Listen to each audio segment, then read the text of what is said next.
Hello, good afternoon sa lahat. Welcome dito sa aking kusina.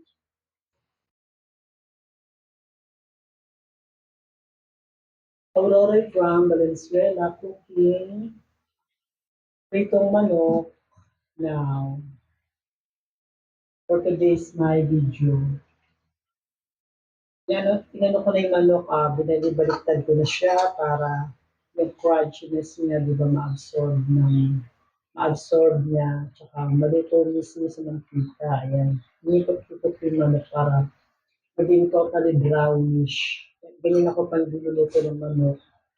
Kaya gaya yung tatlong piraso na yan, diba, inano ko talaga siya.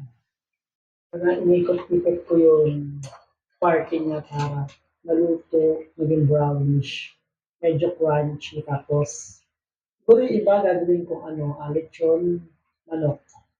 Lagyan ko siya ng sauce, sarsa, yun ang ibig ko sabihin.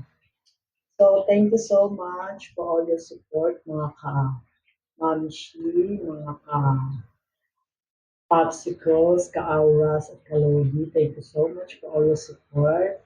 And this is the part of Aurora's my everyday routine life. So, thank you so much. Uh, Happy Sunday and God bless you. God bless us. Bye.